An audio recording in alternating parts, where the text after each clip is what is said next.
नमस्कार प्रिय विद्यार्थियों, मैं रविकांत सर फिर से आपका स्वागत है हमारे चैनल पर। आइए देखते हैं हमारी तीसरी वीडियो में और तीसरा ये प्रत्यय है हमारा कृत प्रत्यय का जो तीसरा भाग है तव्यत प्रत्यय। आइए देखते हैं इसकी डेफिनेशन देखते हैं। इसका प्रयोग चाहिए अर्थ में अथवा योग्य अर्थ में किया जाता है। ठीक है, इस प्रत्यय में पहचान देख लेना। इसकी सबसे बड़ी पहचान है इसमें इस प्रत्यय में तय का लोप हो जाता है। ये तय है, इसका लोप हो जाएगा। ये रहा लास्ट का तय हलंत का, और तव्य शेष रहेगा, तभी बचेगा।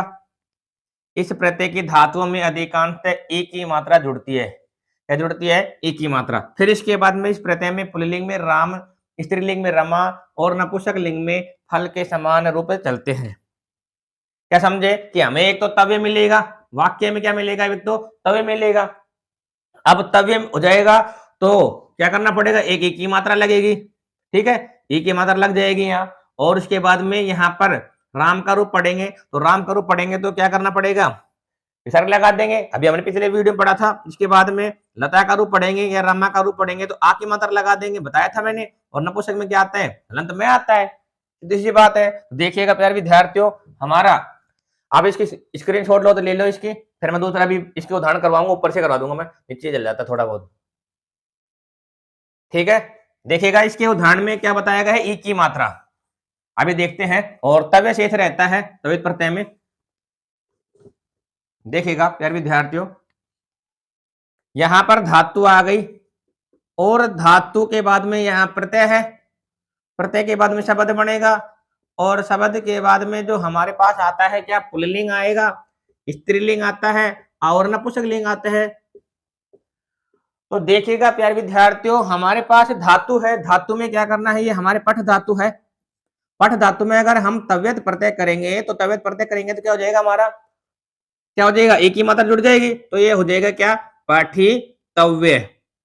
ठीक है, अब पठितव्य शब्द हो जाएगा तो एक ही मात्रा जुड़ जाएगी यहाँ मूल धातु में, तो एक ही मात्रा जुड़ गई तो पठितव्य हो गया। अब हमें वाक्य में तव्य शब्द देखना है। जहां पर भी आपको तव्य दिख जाए वहां पर तव्यत कर देंगे। ठीक है, अब पुल्लिंग में तो हमें क्या लगाना पड़ेगा? विसर्ग लगाना पड़ेगा। और स्त्रीलिंग में क्या लगाना पड़ेगा? आ की मात्रा लगानी पड़ेगी। और नपुंसक लिंग में हलंत में लगेगा। तो ये हो जाएगा पठितव्य का हो जाएगा पठितव्य, और यहां हो जाएगा पठितव्या, और ये हो जाएगा पठितव्यम। ठीक है, आ गया होगा समझ में आपको? अधिकांशतः एक ही मात्रा लगेगी, अधिकांशतः उदाहरणों में। ठीक है, जिन उदाहरणों में की मात्रा नहीं लगती है, कभी सोचो कि सर आपने बताया था कि एक ही मात्रा लगेगी, वहां एक वो रहेगा, तवित प्रत्यय रहेगा। हाँ, तव्य जरूर शेष रहेगा इसमें। ठीक है, अधिकांश उदाहरणों में एक ही मात्रा रहती है भाई। आगे देखते हैं, हमारे पास और भी उदाहरण है। एद उदाहरण, एद एद एद धन तव्यत, एद धन तव्यत। अब एद धन तव्यत तो क्या हो गया? एधि तव्य, एधितव्य। अब इसका बना लोगे एधितव्य, एधितव्या, एधितव्यम, बना लोगे, कोई दिक्कत नहीं है आपको। फिर देखते हैं, हमारे पास उदाहरण आते हैं भू धातु का। भू धातु और तव्यत प्रत्यय है। भू धातु और तव्यत प्रत्यय है तो हमारा क्या हो जाएगा? भवितव्य। ठीक है, अब भवितव्य बनाएंगे तो ये हो जाएगा भवितव्य, भवितव्या, भवितव्यम। ठीक है, और भी उदाहरण हमारे पास है। क्रय धातु है, क्रि धातु और तव्यत प्रत्यय है। अब ध्यान रखना, इसमें एक ही मात्रा नहीं लगेगी, तो ये हो जाएगा हमारा कर्तव्य। क्या हो जाएगा? कर्तव्य हो जाएगा। तव्य तो शेष बच रहा है हमारे पास, तो तव्य जहां पर शेष आता है वहां पर क्या कर देंगे? यहां में तव्यत प्रत्यय ही कर देंगे। ठीक है, तो यहां पर कर्तव्य हो जाएगा कर्तव्य, कर्तव्या, कर्तव्यम। कोई दिक्कत नहीं है आपको। जहां भी आपको तव्य शेष नजर आ जाए वहां पर हम तव्यत प्रत्यय करेंगे। अब इसमें पासबुक में उदाहरण बहुत ज्यादा दे रखे हैं, 20-22 उदाहरण दे रखे हैं, तो आप इसको जो तव्यत प्रत्यय आप उतारते हो उसके अकॉर्डिंग सारे उदाहरण उतार लेना। ठीक है, मैंने 3 प्रत्यय आपको करवा दिए हैं। आइए देखते हैं, अगला प्रत्यय आता है हमारा अनियर प्रत्यय। कौन सा प्रत्यय आता है? अनियर प्रत्यय। देखिएगा प्यारे विद्यार्थियों, अनियर प्रत्यय के बारे में पढ़ते हैं। अनियर प्रत्यय।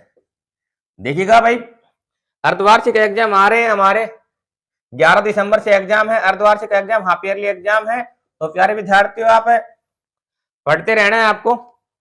तो इसका भी आ जाएगा, इसका प्रयोग भी लिखो मेरे साथ साथ, इसका प्रयोग भी, इसका प्रयोग भी चाहिए, चाहिए अर्थ, इसका प्रयोग भी चाहिए अर्थ अथवा योग्य अर्थ में, अथवा योग्य अर्थ में। पिछला भी तबियत का भी क्या था, चाहिए अर्थ था अथवा योग्य अर्थ था।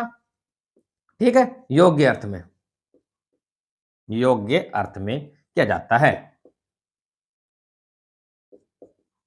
अर्थ में किया जाता है।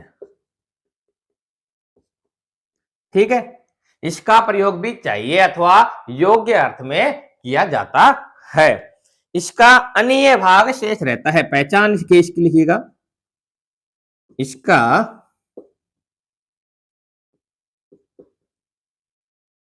अनीय भाग इंपोर्टेंट है, ये प्रत्यय है, इंपोर्टेंट है, मोस्ट इंपोर्टेंट है ये प्रत्यय, और आया भी था 2022-23 में आया था एक प्रश्न अनीय प्रत्यय का। इसका अनीय भाग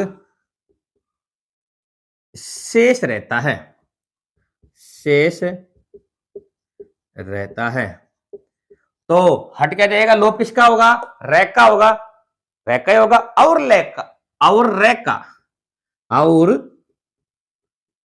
रे का,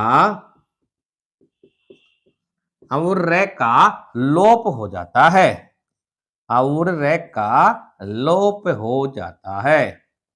ठीक है, इसका अनीय भाग शेष रहेगा, अनियर प्रत्यय का, अनियर प्रत्यय का अनीय भाग शेष रहेगा, रे का लोप हो जाएगा। तो प्यारे विद्यार्थियों, आपको यहां तक समझ में आ गया होगा।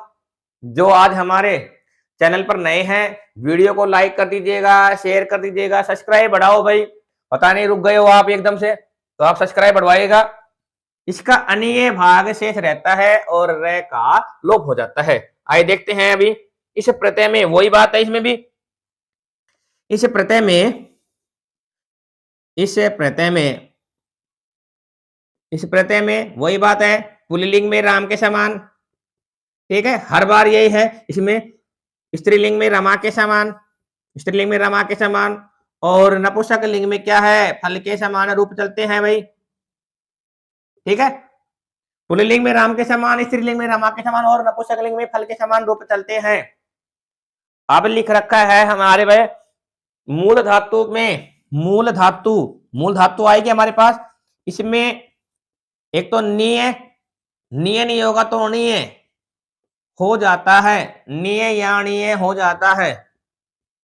ठीक है, नीय या अणीय हो जाता है, यह है भाई ये यज्ञ। ठीक है, नीय या अणीय हो जाता है।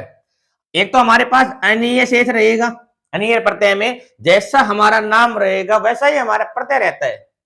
ठीक है ना, जैसा हमारा प्रत्यय रहेगा वैसा ही हमारा नाम भी रहेगा, या जैसा हमारा नाम है वैसा ही हमारा प्रत्यय रहेगा, कोई भी दिक्कत नहीं है इसमें। तो नीय और अणीय रहेगा। तो देखते हैं इसके उदाहरण, देखते हैं हमारे पास उदाहरण आ रहे हैं।